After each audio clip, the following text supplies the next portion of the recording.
if for 10 years, if you didn't avoid doing what you knew you needed to do. People are like, oh my God. I went right to a pen and paper. They go, what are you doing? I'm doing the math, man. What are you talking about? I'm open-minded to the fact that, okay, if I do 5 pull-ups in a minute for so many hours, I can get so many pull-ups in. And teach people to stand up in the face of the things they're afraid of. They get stronger. And you don't know what the upper limits to that are. Most people go through life and they do not pay attention. There are 3 keys, I believe, to making money. The word of the day. First one's perspicacity. You know, if you take people, and I've told you this, and you expose them voluntarily to things that they are avoiding and are afraid of, you know, that they know they need to overcome in order to meet their goals, their self-defined goals. If you can teach people to stand up in the face of the things they're afraid of, they get stronger. And you don't know what the upper limits to that are, because you might ask yourself, like, if for 10 years, if you didn't avoid doing what you knew you needed to do, by your own definitions, right, within the value structure that you've created to the degree that you've done that, what would you be like? Well, you know, there are remarkable people who come into the world from time to time, and there are people who do find out over decades-long periods what they could be like if they were who they were, if they spoke their being forward. And they get stronger and stronger and stronger, and we don't know the limits to that. We do not know the limits to that. And so you could say, well, in part, perhaps the reason that you're suffering unbearably can be left at your feet, because you're not everything you could be, and you know it. And of course, that's a terrible thing to admit, and it's a terrible thing to consider, but there's real promise in it, right? Because it means that perhaps there's another way that you could look at the world, and another way that you could act in the world, so what it would reflect back to you would be much better than what it reflects back to you now. And then the second part of that is, well, imagine that many people did that, because we've done a lot as human beings. We've done a lot of remarkable things, and I've told you already, I think before, that today, for example, about 250,000 people will be lifted out of abject poverty, and about 300,000 people attached to the electrical power grid. We're lifting people out of poverty collectively at a faster rate that's ever occurred in the history of humankind by a huge margin. And that's been going on unbelievably quickly since the year 2000. The UN had planned to have poverty between 2000 and 2015, and it was accomplished by 2013. So there's inequality developing in many places, and you hear lots of political agitation about that. But overall, the tide is lifting everyone up, and that's a great thing, and we have no idea how fast we can multiply that if people got their act together and really aimed at it. Because, you know, my experience is with people that we're probably running at about 51% of our capacity. I mean, you can think about this yourselves. I often ask undergraduates how many hours a day you waste, or how many hours a week you waste, and the classic answer is something like 4 to 6 hours a day. You know, inefficient studying, watching things on YouTube that not only do you not want to watch, that you don't even care about, that make you feel horrible about watching after you're done. That's probably 4 hours right there. You know, you think, well, that's 25 hours a week, it's 100 hours a month, that's 2.5 full work weeks, it's half a year of work weeks per year. And if your time is worth $20 an hour, which is a radical underestimate, it's probably more like 50 if you think about it in terms of deferred wages. If you're wasting 20 hours a week, you're wasting $50,000 a year. And you are doing that right now. And it's because you're young, wasting $50,000 a year is a way bigger catastrophe than it would be for me to waste it, because I'm not going to last nearly as long. And so if your life isn't everything it could be, you could ask yourself, well, what would happen if you just stopped wasting the opportunities that are in front of you? You'd be, who knows how much more efficient? 10 times more efficient, 20 times more efficient. That's the Pareto distribution. You have no idea how efficient people get. It's off the charts.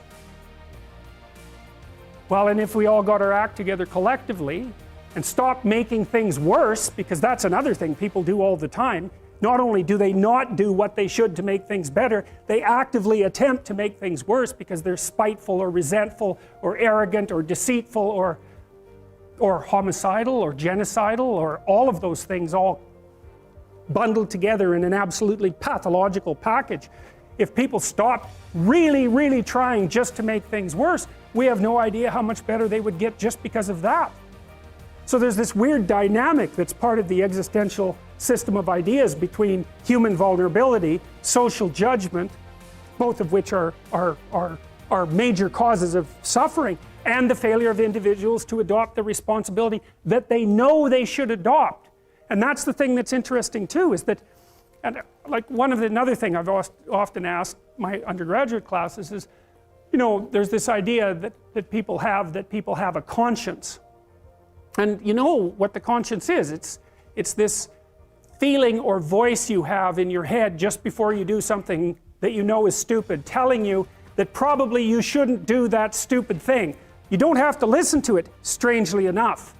But you go ahead and do it anyways, and then, of course, exactly what the conscience told you was going to happen inevitably happens, so that you feel even stupider about it than you would if it happened by accident. Because you know, I knew this was going to happen, I got a warning it was going to happen, and I went and did it anyways. And the funny thing too is that conscience operates within people, and we really don't understand what the hell that is.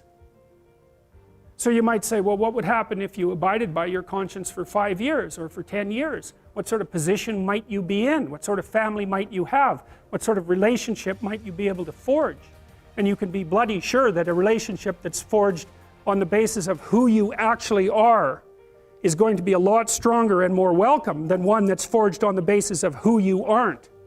Now, of course, that means that the person you're with has to deal with the full force of you in all your ability and your catastrophe, and that's a very, very difficult thing to negotiate.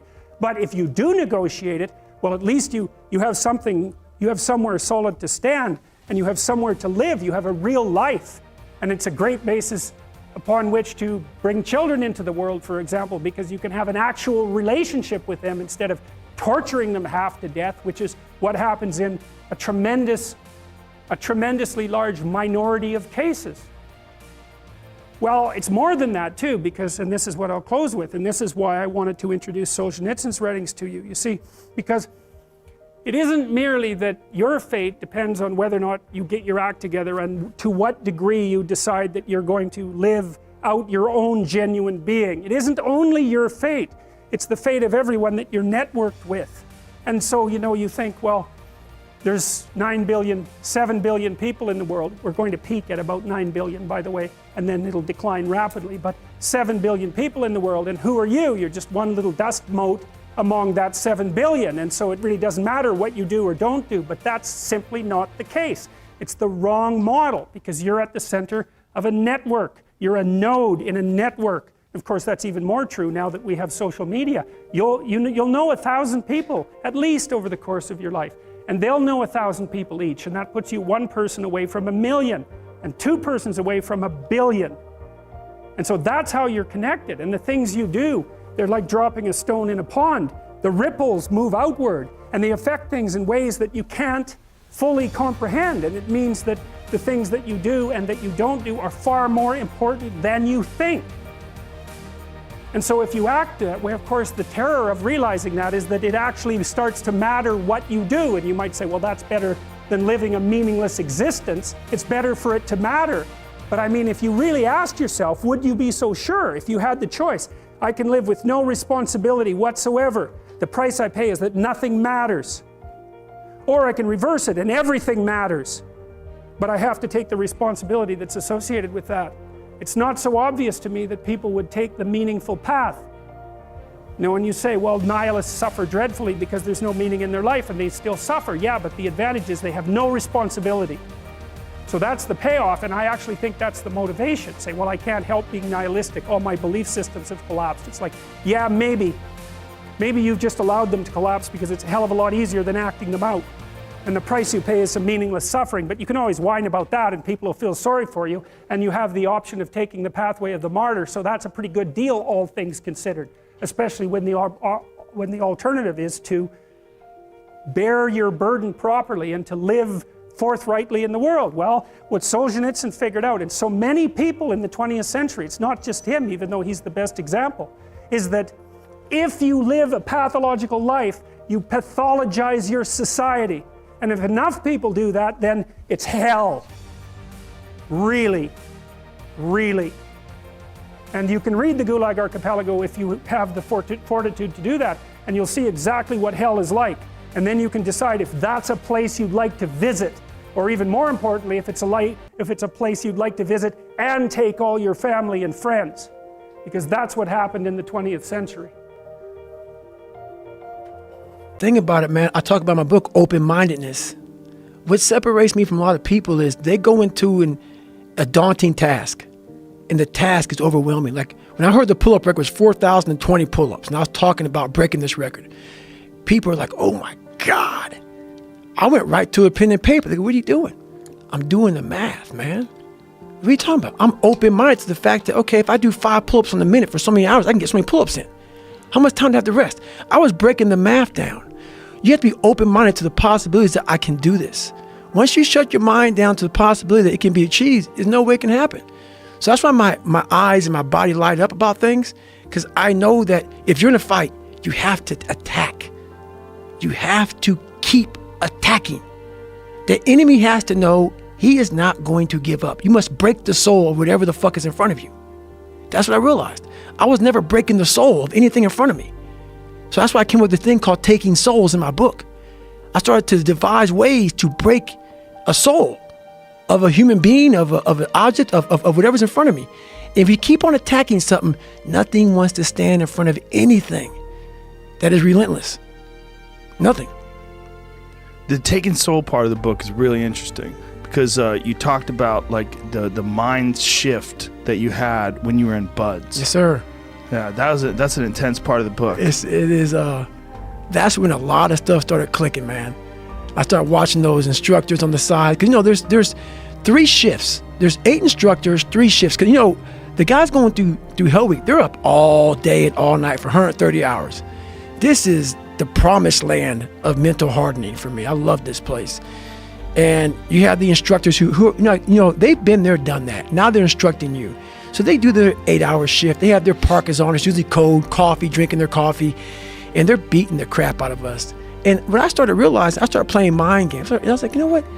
I bet these fuckers are looking at us, judging themselves about when they were going through Hell Week. Let me see, I'm looking at Goggins right now. I was better than him.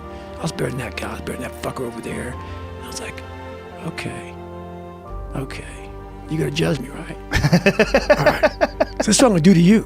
So what I started doing was I got my Boat Crew 2. It's in the book. It's a great, great story. I said, come here, guys. You can't break Boat Crew 2. You can't break Boat Crew 2. So it's Wednesday, and everybody's broken. Everybody's beat up, man. And like this, when you start moving like a robot.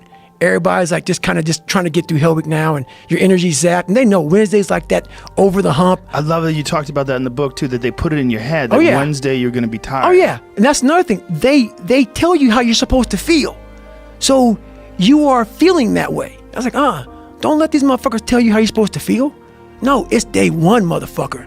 This is hour 1. So I was getting my boat crew all jacked up. I said, we're gonna take these motherfuckers' souls. So when they had us doing this simple thing that guys are struggling with, Boat Crew 2 was just launching the fucking boat and you're yelling, yeah, you can't fucking hurt us. Can't hurt Boat Crew 2. And I looked on the instructors' faces and it looked like someone had just fucked with their soul. And I looked at my guys in my boat crew and I said, hey, guess what? Those motherfuckers aren't fucking tonight. We own space in their fucking head. We own space. They're gonna think about us tonight. They could think about how the fuck. You're killing boners. That's right, charging. And we start fueling off of that. We start fueling off the fact that, man, it takes 1 second of energy to steal everybody's. And then you have all the energy you need. That's all you need. You need to look at someone's eyes. You know how it is when you fight somebody and you broke that motherfucker. He's like, oh God, man, I don't want to go back to the next round. And you feel like, my God, I can fight all day. I can fight all day long. That's what taking souls is. But you have to have the will, the heart, the courage to go that distance when you're exactly jacked up. You have nothing left to give and give more. That is an interesting thing about the mind, is that you can find inspiration, and when you find inspiration, when you get charged up, all of a sudden you have energy. That's right. It's right. It's weird. And I talk about in the book also is about I learned how to control my adrenals. If you know how you get that fight or flight response when you get to move real quick. Yeah. And I started learning the mind a lot, how to get myself jacked extremely fast, like in a horrible environment when everybody's miserable. I learned how to really find strength in the misery When everybody's suffering, everybody's all poopy pants and their mentality's down and everything, I started just like, my God, this is where I shine. And I started using all that misery for tons and tons of drive and motivation to then lead people further. Because you can get a lot of power through misery. And once people see that, my God, Goggins is fucking going, then everybody says, roger that. Let me get my shit and go too.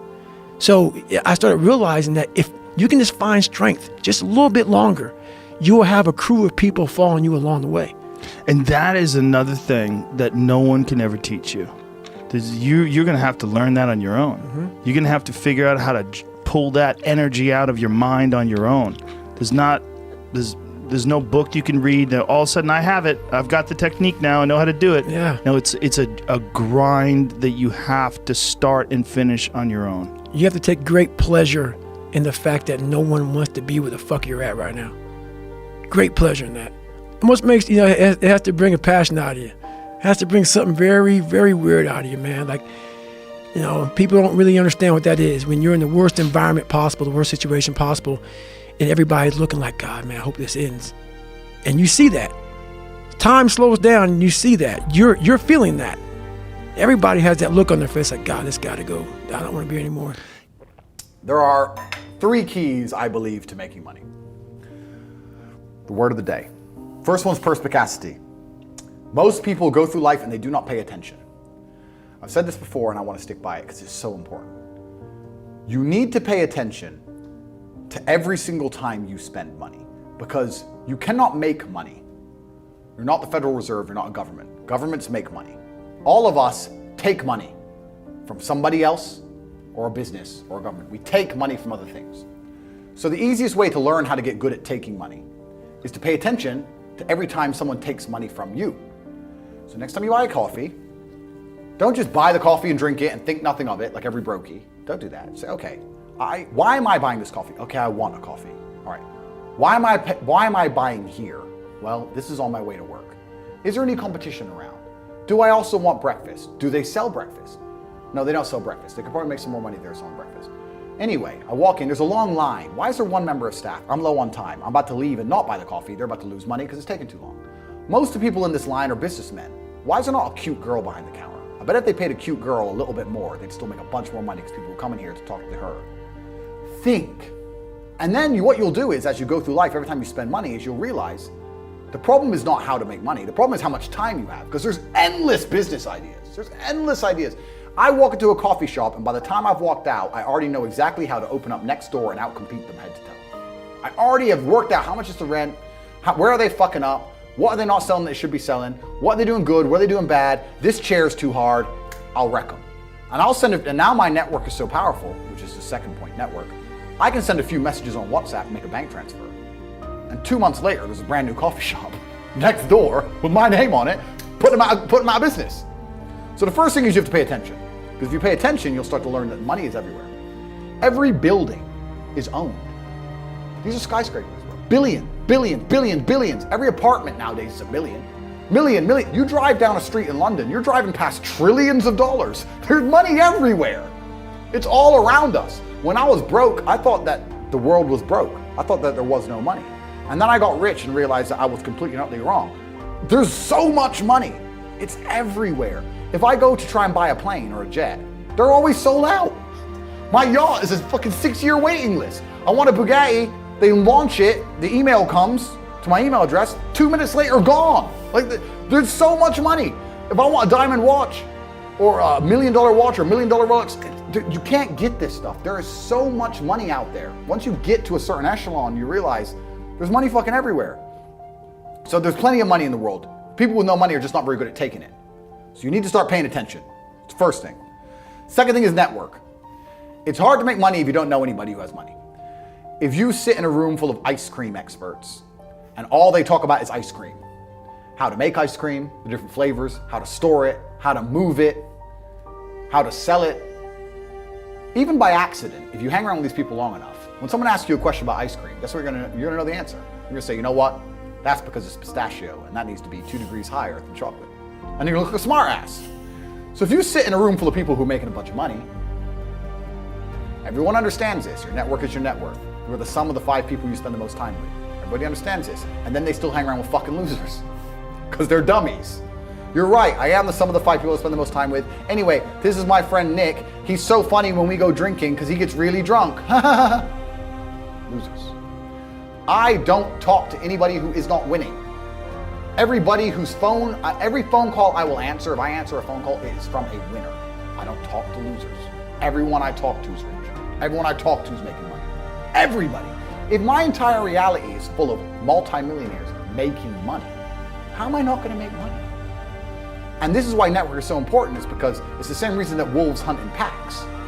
If you're a lone animal, you have one set of eyes. But if you're a pack, you're watching every single angle, every single side. Perhaps I might miss something. I'm as perspicacious as possible. But one of my friends identifies that the war in Ukraine is going to change and the Russian ruble is going to pump. You can make a bunch of money on a forex trade, for example. I may not have noticed, but he'll notice. Now I've made a bunch of $1 million for getting a text message, right? Because I have friends who are paying attention. All of us are paying attention. So your network is super important. That's another thing. We'll go into this because I have something called the War Room, which is also on corporatate.com. I let people read for themselves, but that's my private network. And we specifically talk about money and a few other things. But that's Is that like more like a mastermind? it's the real world's how to make money and the War Room's what to do with money, if that makes sense. Yeah. It's all on corporatate.com. I don't want to get off track, but it's there. But second is network. And third, it's to identify the reason why you don't have as much money as you want so far. And there's one of 3 reasons. You are either lazy, stupid, or arrogant. Those are the only 3 reasons anyone is poor. And you have to identify and choose which one it is. The majority of people are not the one they think they are. The majority of people are the one I'm about to say at the end. So let's start with lazy. There are a lot of lazy people. The unfortunate reality about money is that you are competing. So it's player versus player. It's like anything in the world. If you want that beautiful girl, so does everyone else. You have to win the competition. You want that car, you have to get it first. You want that money, everyone wants that money. You have to compete. It's competitive. Business is competitive. You are competing against people like me. You're competing against people like the people in my network. You're competing about people who only talk about money, who understand money very well, who operate in jurisdictions all around the planet, who are extremely well connected, who know things before you know them, who have mass influence and mass power and mass resource. You're competing against me. This is what you must understand. You're not waking up going, I want to make some money. You're competing against people like me. You're competing against billionaires. You're competing against hedge funds. How did these hedge funds keep growing? Where are they getting that money from? From the brokies. They're robbing you. They're robbing all the poor people from the pension fund, dummy. That's where they get it from. This is who you're competing against. So the competition is absolutely and utterly fierce. Understanding that you're a man with a small pistol up against a mighty army. If you want to add a little bit of laziness on top, you're fucked. So when I say people are lazy, they go, I'm not lazy, I work hard every day. You work 8 hours a day? You work 8? The fuck?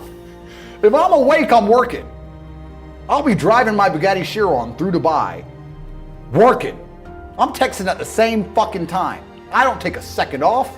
I don't take a minute off. I don't relax. I don't rest. I don't stop. I don't chill. None. Ever. I'm either asleep or at work. That's it. Second I wake up, I check my phone, I begin working. I go to the gym, in between sets I am working. I'm online working the entire fucking day until the second I go to sleep, I am at work. That is all I do. And you are at home competing against me, and you want to watch a movie tonight and then say you're not lazy. You're fucking lazy and you're gonna lose forever. That's laziness. Next is stupid. I don't think many people are actually too stupid to be rich. You can be below average IQ and still get very rich. A very small percentage of people are too dumb to be rich. The slave minds, they'll never be rich because the matrix tries to keep you poor, because when you're poor, you can't think, like we talked about earlier. So everything the media tells you is designed to make you poor. They want you broke and struggling, because if you rely on the government for food stamps, then you can't argue with the government, can you? So that's what they want. So anyone who believes in the matrix and believes in media and believes in the lies they're told, anyone who sits there and goes, that's true, that it's literally designed to make you broke. That's why it's all a scam.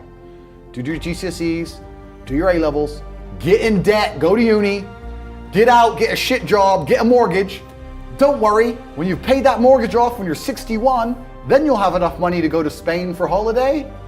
Then your pension comes. Oh, government doesn't have the pension money anymore. Funny enough, hedge fund stole it. Pay half your money in your life in tax. Oops-de-doops. And then you wake up one day and go, whoa, I just got fucked. So the whole scam, the whole story's a lie because they want you broke. They don't want you rich. If you're rich, you won't listen to them. So all of it's a fucking lie. And intrinsically, we all know this, right? When I pull up in one of my dirty cars to a gas station and people look at me and they see a Lambo or a Ferrari or a Bugatti or a Koenigsegg, whatever I'm driving, nobody goes, wow, he went to school. No, they think drug dealer, gangster. They're thinking he broke the rules because anyone who follows the rules doesn't get shit. It's all a scam. It's all a fucking lie. So the slave minds are fucked, but those are the only ones who are too stupid to make money. Anybody who understands that the Matrix is lying to them is smart enough. So very small percent are too stupid. Inside of our school, at the height of it, before the Matrix attack, we're relaunching now, we had 175,000 students. Wow. When we had 175,000 students, maybe 2,000 we kicked out for being too stupid. It's step by step. Do this, do that, do this, and don't be lazy. The fuck? It's not that hard, right? So stupid's not the problem. So we have people who are lazy, very few are stupid, but the majority, the main reason most people are broke is because they are arrogant. I will sit here and say all the things I've said. I will do this, take time out of my life for free. Somebody at home will watch and digest it for free. They will agree with the things that are being said, or at least be entertained enough to continue to watch. And then I'll say, I'll teach you how to make money online. CobraTate.com, you can join the real world. And they'll sit there and go, nah, I'll do it myself. They're arrogant. They have these egos from fuck knows where because they didn't earn it. And they're just too arrogant to listen to anybody. I became world champion by listening to my coach. I didn't become world champion by walking in and saying, I'll do it myself. That's not how you get anywhere in life. You have to listen.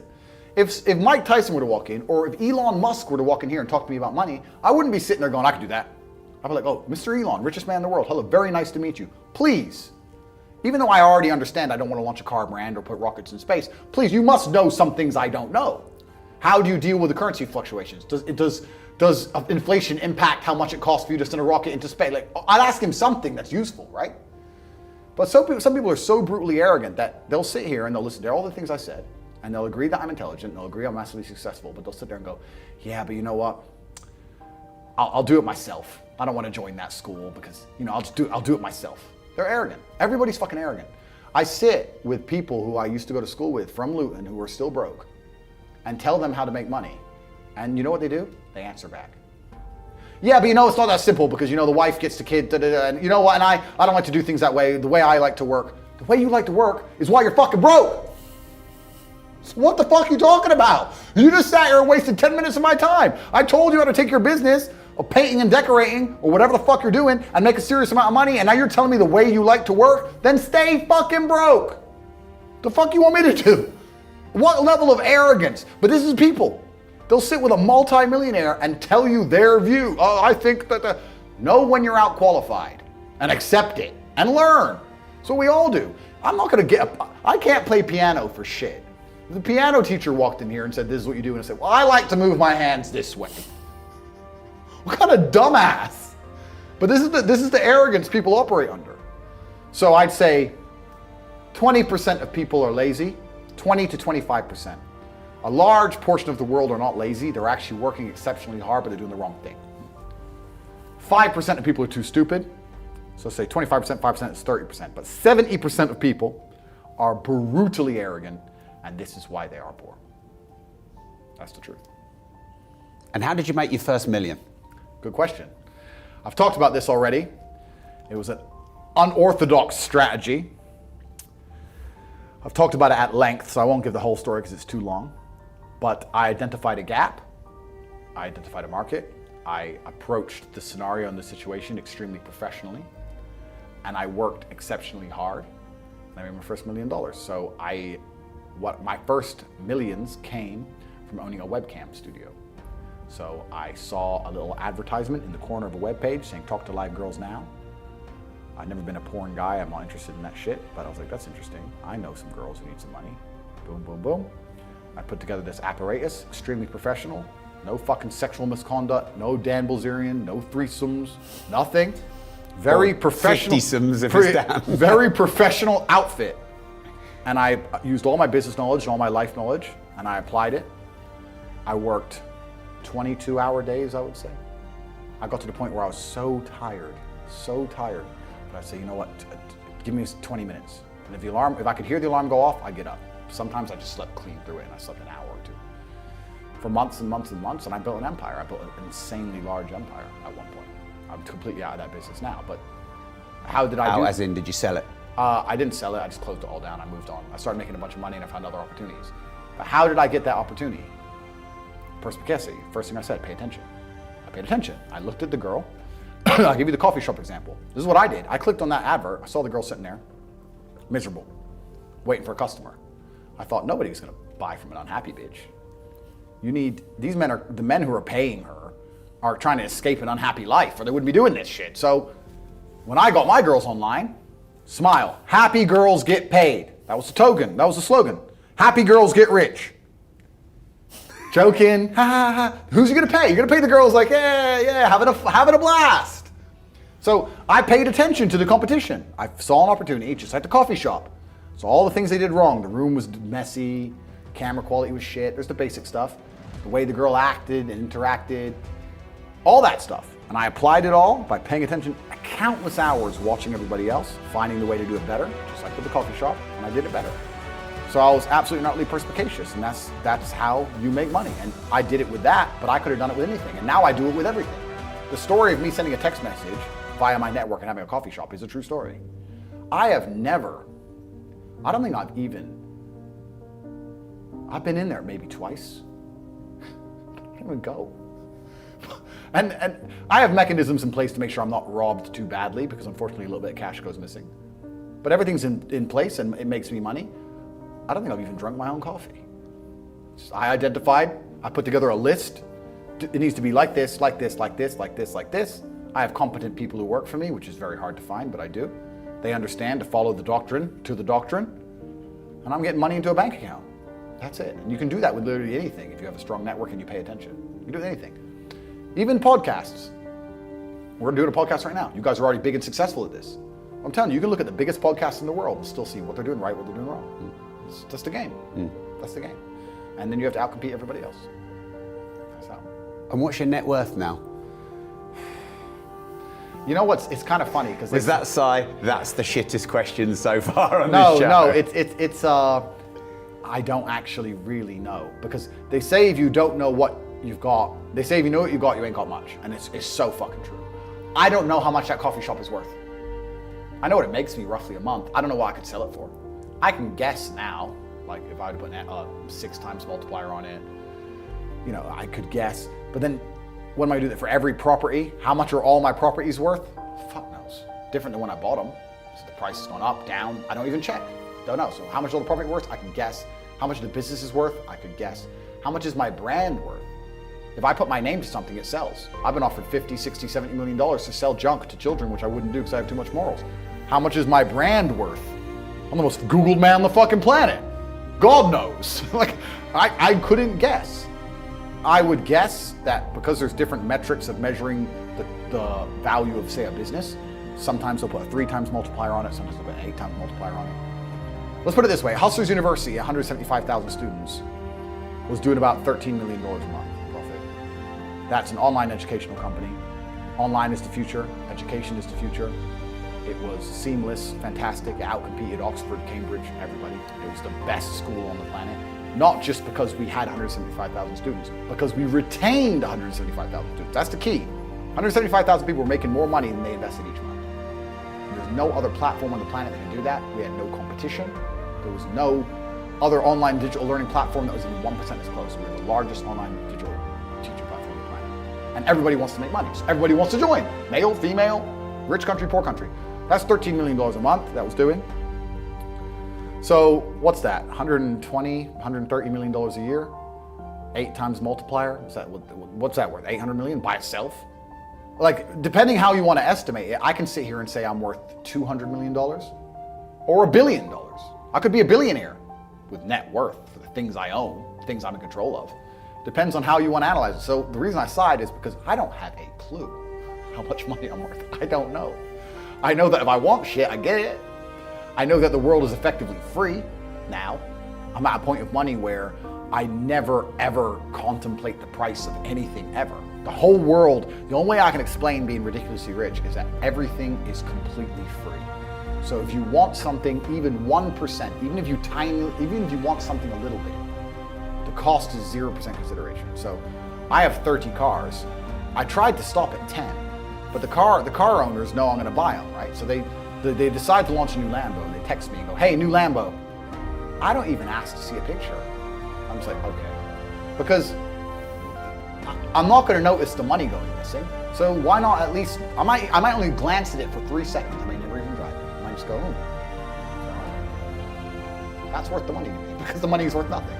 So the whole world is free. If I want coffee, it's like I buy and do things like the same way a person not even buys coffee, like a penny sweet. It's just like, oh fuck it, all right. It doesn't mean anything. I can't explain it. I don't have a clue how much money